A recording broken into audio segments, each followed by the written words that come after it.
Hay cosas que solo se entienden cuando uno ha vivido lo suficiente para reconocerlas. No necesitan gritos ni escenas dramáticas. Basta una mirada, un silencio en el momento equivocado, o la llegada de unos desconocidos trajeados un martes por la mañana, para que todo lo que creías firme se mueva bajo tus pies. Yo tenía 62 años cuando comprendí que había pasado casi 3 años siendo el pilar de una casa que nunca me consideró suya. Mi nombre es Graciela. Y esta es la historia de don Aurelio, de su nieto Rodrigo, y del día en que entendí que ayudar sin límites no es generosidad. Es una puerta que deja entrar a quienes no te merecen. Conocí a don Aurelio en el mercado del barrio, un miércoles de octubre. Era un hombre alto, de esos que conservan la postura aunque los años les hayan doblado los hombros. Llevaba una bolsa demasiado pesada para sus manos y caminaba despacio, con esa dignidad silenciosa de quien no pide ayuda aunque la necesite. Me detuve. Le ofrecí cargarle la bolsa hasta su casa. Él dudó un momento, luego asintió con una inclinación de cabeza que tenía algo antiguo, algo que ya no se ve mucho. Vivo a 2 cuadras, dijo. Resultaron ser 5. Pero no importó. Su casa era grande y ordenada, de esas que huelen a madera vieja y a años bien vividos. Me contó que había enviudado hacía 4 años. Que su hija vivía en otra ciudad. Que tenía un nieto que a veces pasaba. Esa última frase la dijo mirando hacia la ventana, y en ella cabía todo un mundo de cosas no dichas. Desde ese día, empecé a pasar por su casa cada mañana. Al principio era solo un saludo, preguntarle si necesitaba algo del mercado. Luego se fue convirtiendo en algo más, ayudarle a organizar sus medicamentos, acompañarlo al médico cuando el taxi no llegaba, escuchar sus historias sobre la ferretería que había tenido por 40 años. Sobre su esposa Carmen, sobre los veranos que ya no volvían. Don Aurelio era un hombre agradecido. Nunca dio nada por sentado. Siempre decía gracias, Graciela, con la misma seriedad con que uno dice las cosas importantes. Y eso, en ese entonces, me parecía suficiente. ¿Hasta dónde debe una mujer ayudar a alguien que se ha vuelto como familia, sin esperar nada a cambio? Esa pregunta nunca me la hice en ese tiempo. Quizás debía haberla hecho antes. Con el tiempo, mi presencia en la vida de don Aurelio se fue volviendo indispensable, no porque yo lo buscara, sino porque el vacío que lo rodeaba era demasiado grande para ignorarlo. Su pensión no alcanzaba para cubrir todos los gastos. Lo descubrí de manera casual, cuando un día fui a pagar su recibo del gas y me di cuenta de que tenía 3 meses de atraso. No lo hice con intención de quedar bien. Lo hice porque era lo que había que hacer. Después vinieron otras cosas. El copago de un medicamento que no entraba en su cobertura. El arreglo de una gotera en el techo que llevaba meses filtrando. Un par de zapatos nuevos porque los suyos ya no le sostenían bien el pie. Pequeñas cosas, cada una por separado insignificante. Juntas, sumaban más de lo que yo a veces quería calcular. Nunca le pedí que me devolviera nada. Él lo sabía y le pesaba. En más de una ocasión intentó hablar del tema, pero yo lo interrumpía con suavidad. No se preocupe, don Aurelio. Es lo que hay que hacer. Hoy entiendo que esa frase, aunque nacida del corazón, también fue una señal que otros leyeron de manera muy distinta. Mi amiga Teresa, que me conoce desde la infancia, me lo dijo una tarde mientras tomábamos café. Graciela, ten cuidado. Cuando la gente ve que una mujer da sin pedir nada, algunos empiezan a creer que tiene la obligación de seguir dando. La escuché. Le dije que ella exageraba. Que don Aurelio era una buena persona y que lo que yo hacía era simplemente humano. Teresa me miró sin decir más. Ese silencio suyo, lo recordaría después. Rodrigo llegó un jueves de marzo. Yo estaba en la cocina de don Aurelio preparándole el almuerzo cuando escuché la puerta. Don Aurelio se levantó más rápido de lo habitual, con esa mezcla de alegría y nerviosismo que uno tiene cuando llega a alguien a quien ha esperado mucho tiempo. Es Rodrigo, me dijo, y en su voz había algo que no era solo contento. Rodrigo tenía unos 35 años. Bien vestido, con ese aire de quien está acostumbrado a que las cosas se resuelvan para él. Me saludó con cortesía, pero fue el tipo de cortesía que mantiene distancia. Me miró de arriba abajo con discreción, calculando algo que yo no entendí de inmediato. Esa primera visita fue breve. Habló con don Aurelio de cosas vagas, proyectos, planes, el futuro. Cada vez que yo aparecía en la conversación, Rodrigo desviaba el tema con habilidad. Antes de irse, me dijo, qué bueno que mi abuelo tiene quien lo acompañe. Era un cumplido.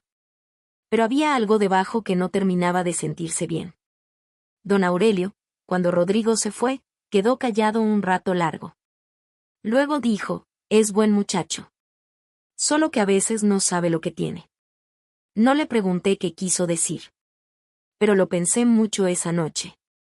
Las visitas de Rodrigo se fueron haciendo más frecuentes.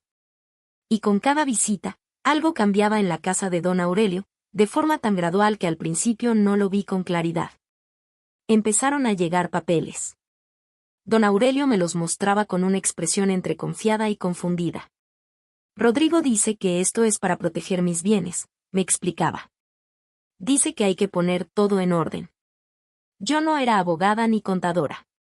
Pero había vivido suficiente para saber que cuando alguien empieza a poner todo en orden con mucha prisa, generalmente hay algo detrás de ese orden que conviene mirar de cerca.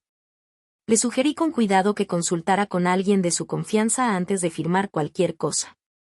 Don Aurelio me escuchó, asintió, y luego firmó de todas formas. Fue en esas semanas cuando empecé a notar otra cosa. Rodrigo empezó a llegar cuando yo estaba presente y a hacer preguntas que parecían inocentes pero no lo eran. ¿Usted viene todos los días, Graciela? ¿Y don Aurelio le da algo por su tiempo? ¿Tiene usted algún tipo de acuerdo con mi abuelo?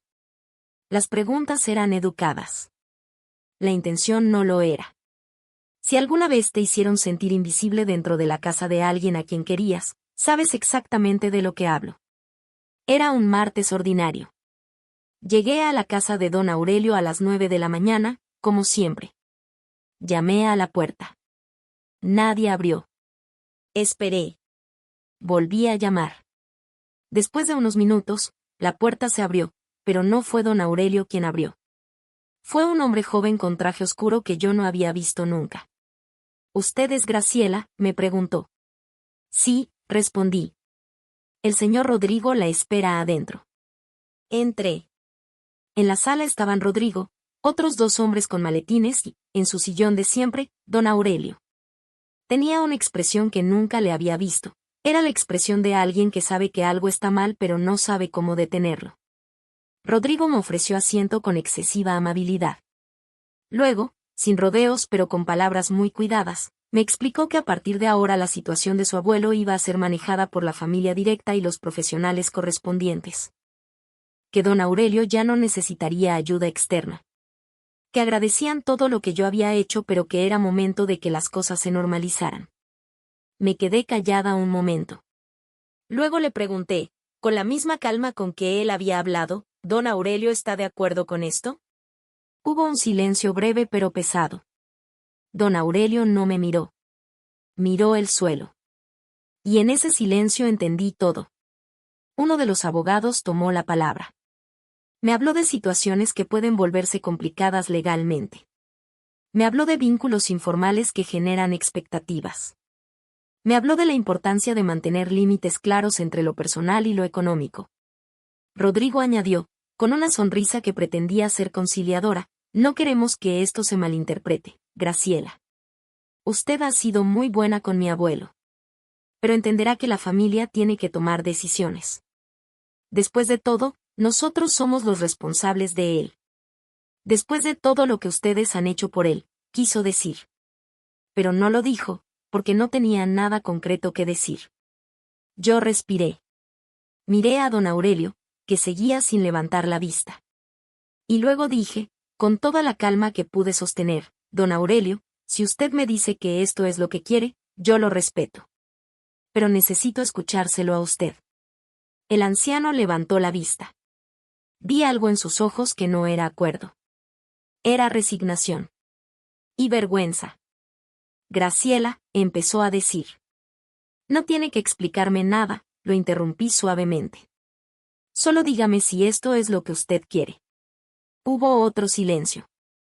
Luego, muy despacio, don Aurelio asintió. No me dolió el dinero. Me dolió comprender que nunca me habían visto como parte de algo real. Me habían visto como un servicio que ya no era necesario. Me levanté. Recogí mi bolso. Saludé a don Aurelio con una inclinación de cabeza igual de serena que la primera vez que lo vi en el mercado. Luego miré a Rodrigo y a los abogados y dije, está bien. Espero que don Aurelio esté bien atendido. Salí de esa casa con paso firme y la cabeza alta. No lloré hasta que llegué a mi propia puerta. Y cuando lloré, no fue por rabia. Fue por el peso de reconocer algo que Teresa me había advertido y que yo no quise ver a tiempo. Esa misma tarde llamé a mi banco. Revisé mis registros.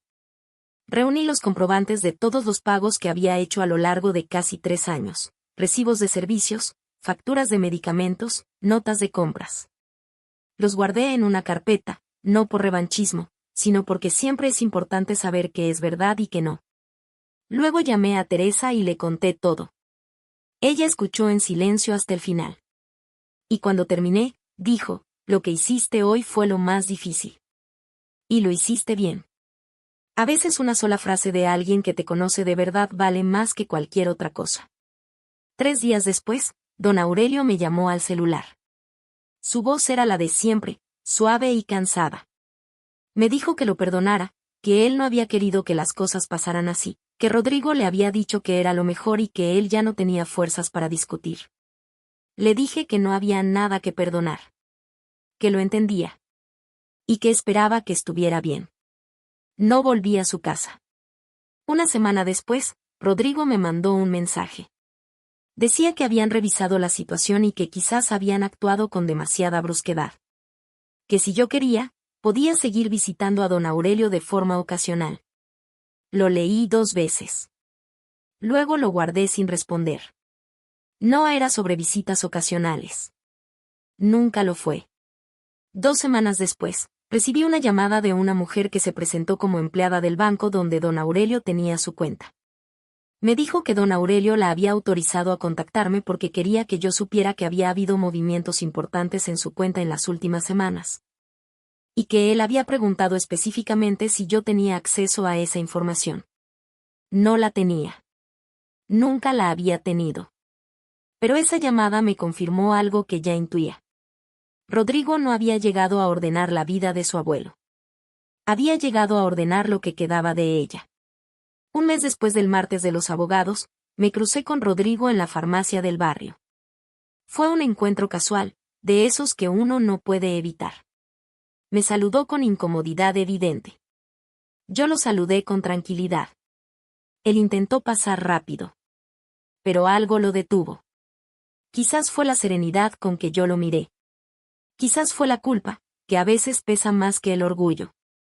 Graciela, dijo, quiero que sepa que mi abuelo está bien. Me alegra, respondí. Y que lo que pasó fue complicado. Hay cosas de la familia que usted no conocía. Probablemente, dije. Y hay cosas de lo que yo hice por su abuelo que usted tampoco conoce. Aunque si necesita comprobantes, los tengo. Él no dijo nada durante un segundo. Luego, con un tono que ya no era el del hombre seguro que había llegado con abogados, dijo, no era mi intención ofenderla. Lo sé, respondí. Pero lo hizo igual. Pagué mis medicamentos y salí. No hubo escena. No hubo gritos. No hizo falta ninguna de esas cosas. Historias como esta muchas veces se guardan en silencio durante años. Porque la mujer que ayudó cree que hablar es quejarse. Porque teme que no le crean. Porque le enseñaron que dar sin esperar nada es una virtud, y nadie le explicó que esa virtud tiene un límite que ella misma debe poner. Hay cosas que solo quienes han vivido lo suficiente pueden entender. Hoy han pasado casi 8 meses desde aquella mañana. Don Aurelio me llama de vez en cuando, siempre desde su teléfono fijo, siempre en voz baja. Me cuenta que está bien, que tiene una señora que le cocina 3 veces por semana, que Rodrigo aparece cada 2 o 3 semanas. Me lo dice con la misma mezcla de gratitud y resignación de siempre. Yo lo escucho. Le pregunto cómo siguen sus rodillas, si duerme bien, si el médico le cambió la dosis. Y cuando terminamos de hablar, Me quedo unos minutos pensando en ese hombre que conocí en el mercado con una bolsa demasiado pesada para sus manos. Sigo creyendo que hice lo correcto al ayudarlo. Y sigo creyendo que hice lo correcto al retirarme. Mis finanzas, que habían estado más comprometidas de lo que yo admitía, han recuperado un equilibrio que no tenían. He retomado el grupo de costura del barrio, al que había dejado de ir porque siempre tenía algo que hacer en casa de don Aurelio. He dormido mejor. No guardo rencor. Pero tampoco guardo silencio. Teresa dice que aprendí la lección más importante, que el amor propio no es egoísmo. Que poner límites no es abandono. Que una mujer puede ser generosa y firme al mismo tiempo, y que esas dos cosas no se contradicen. Yo creo que ella tiene razón. Si algo de esto te resulta cercano, aquí no estás sola. Hay muchas mujeres que han sido el pilar silencioso de alguien, que han dado sin que nadie lo viera, que han sostenido situaciones que no eran suyas sostener. Y que un día se encontraron frente a abogados o silencios o puertas cerradas, preguntándose cómo fue posible. Es posible porque somos buenas personas. Y porque nadie nos enseñó a tiempo dónde termina la generosidad y dónde empieza el aprovechamiento. Ese martes de los abogados entendí que ayudar no significa permitir que te traten como si fueras prescindible. Que la dignidad no se negocia, ni siquiera frente a alguien a quien uno quiere. Y que retirarse con calma, sin escándalo y con la frente alta, a veces es el acto más valiente que una mujer puede hacer.